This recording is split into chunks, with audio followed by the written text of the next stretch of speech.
watched a video this week from, I believe it was Norway, where a moose broke into an automotive shop. And somebody happened to be there and was filming it. They were hiding behind a boat. Yeah, there's no way I'm confronting a moose. Inside. Dudes are big. Yeah. Dudes are big. Yes. And they can be aggressive. They've been known to charge vehicles in Maine, but usually only if you honk at them, which tourists tend to do.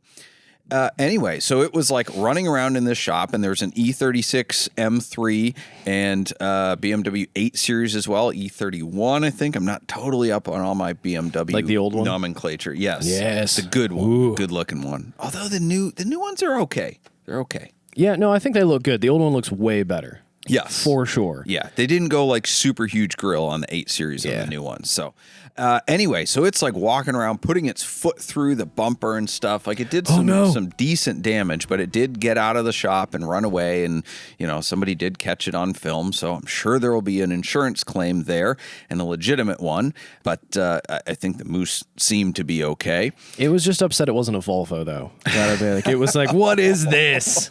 Get it out of here.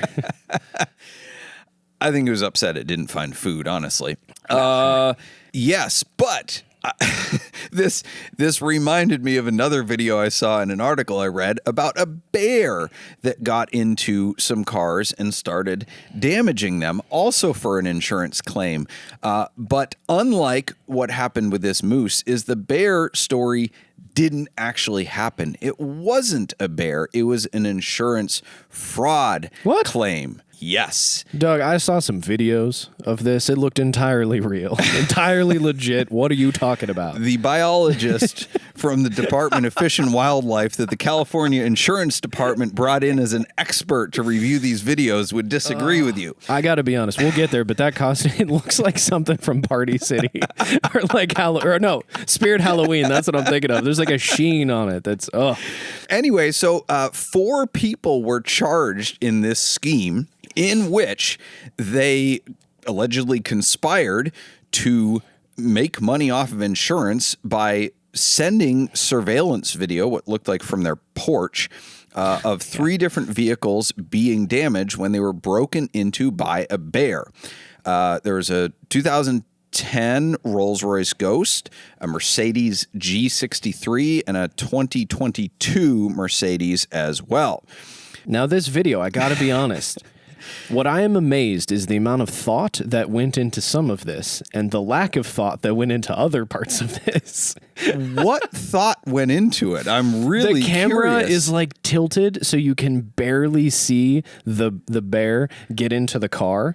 So, because it's kind of covering up the fact that the bear has the human digits and can open a car door like that. That was my first thing, is the bear literally opened the car door, the passenger door, got in and just started clawing. And I'm like, bears don't have opposable thumbs. Like, they can definitely get into cars, but the little bit you can still see past the like roof that's covering it is like a human just strolled up, opened the door, and then turned into bear mode or something. Also, they weigh enough that the cars start shaking, you know, like a Volkswagen outside of Woodstock 9 months before I was born. No. The crazy thing is, too, so they made 3 identical videos. They parked each car in the same spot and sent each video to 3 different insurance companies, because apparently they had these cars insured with different insurance companies. Which, again, there's a little bit of thought. I'm not saying they did a good job. I'm just saying they put all of the thought into 2 or 3 things. I mean, okay, that's kind of like my idea for a rental car, like no holds barred race, where we all rent cars from different rental car companies, get the full insurance, and then go do like a Cletus McFarland style figure 8 race or oval track race. But again, everybody rents from different companies, so they can't like find the conspiracy. But that's like all fun and stuff like that. This is like, I think this is allegedly insurance fraud. Not allegedly. This is. They have been arrested and charged. Whether or not they get convicted, but that is the definition of insurance fraud. So anyway, they claimed about $142,000 in damage, and I don't know what the California Insurance Department does, if they like oversee everything that, comes in as claims, or if these insurance companies submitted it to California to say, hey, would you look at this or something, or if they're just like this big brother that oversees all insurance claims.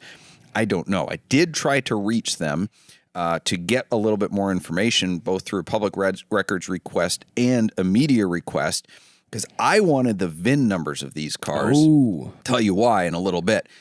But after I submitted the inquiry, I realized that anything to do with insurance right now is probably fully tied up with fire insurance claims for good reason, and I immediately felt bad about even asking them for such silly information right now. I was like, oh no, that was got more important things going on. So submit another one. Just sorry, ignore me. So this was actually a guy in a bear costume, and he used meat cleavers, because they weren't knives, but they were like something used to like tenderize or like put holes meat into carvers, something. It was which do weird. Have 5 claws like a bear, but they're all in a line. So if you looked at the photos submitted of these scratch marks, it was just like perfectly straight and even. So that didn't jive with a bear. This is great. California Insurance Department dubbed the investigation Operation Bear Claw. Nice. Now, cops all over the state were salivating at the possibility of being in on this investigation until they realized it was not a donut tasting research project. Ew. It was also worth noting that the bear suit that was recovered was a brown bear suit, which they said hasn't been seen. Brown bears have not been seen, not the suit. The bears have not been seen in this area of California for over a century. Oh, no, really? So again, no thought.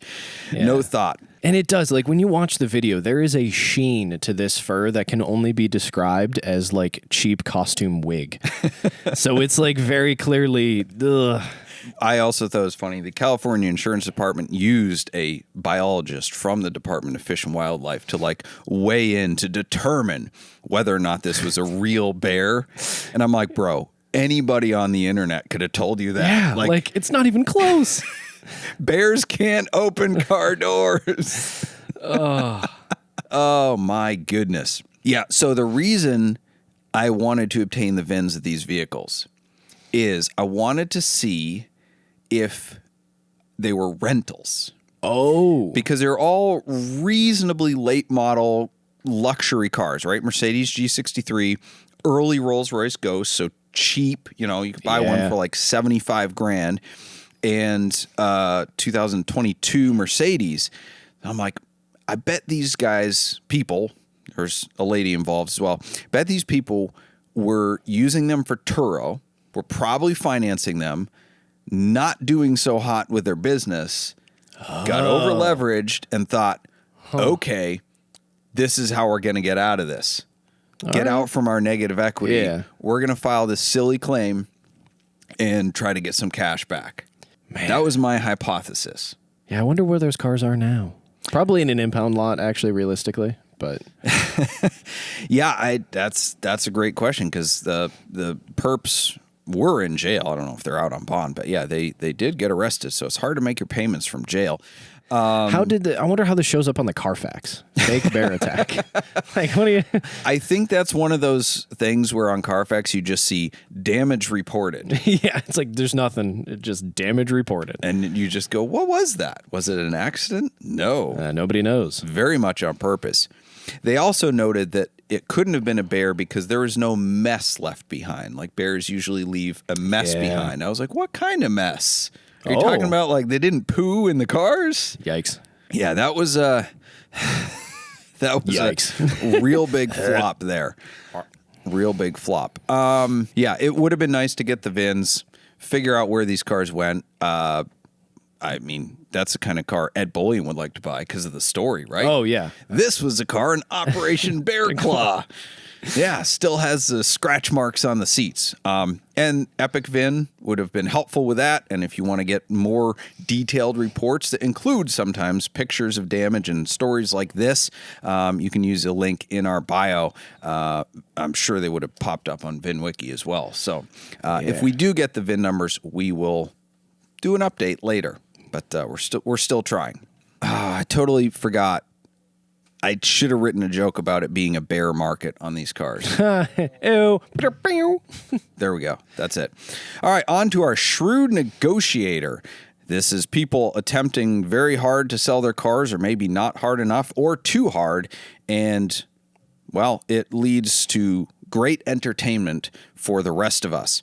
So here's one for you, Tyler. There's a 2011 Porsche Turbo S for sale on Facebook Marketplace. Nice, 997.2, right? 997.2, PDK only. I don't know the miles. I don't know the color or the price. Okay. That doesn't matter. I'm going to read you the description. Okay. So what do you know about it? Well, not much. That it exists? Here's what I know. Quote, loaded with ceramic brakes and rotors. Serious inquiries only. End quote. The brakes are technically, it's like rectangles and squares, like the brakes are a part of the rotors are a part of the brakes, but the brakes are not only the rotors. But what? Well, no, there are no, the ceramic brakes are the rotors. Yeah, because you don't have ceramic pads, do you? Well, yes, you do. Okay. I mean, you can get ceramic. It's not fully ceramic, but yeah, you could buy ceramic pads for your 996. Yeah, but I'm assuming that's what they came with then, so it's like somewhat right. Right, but they're not ceramic calipers. I would think that the Turbo S would have ceramic brakes as standard. Yes. Oh, does it really? It does. It does. This is what's hilarious. We've covered this in the past. Sellers that say, my car's loaded, and then they're like, it has everything that they came standard with. This right? has an AM, FM radio. Everything you can get on it.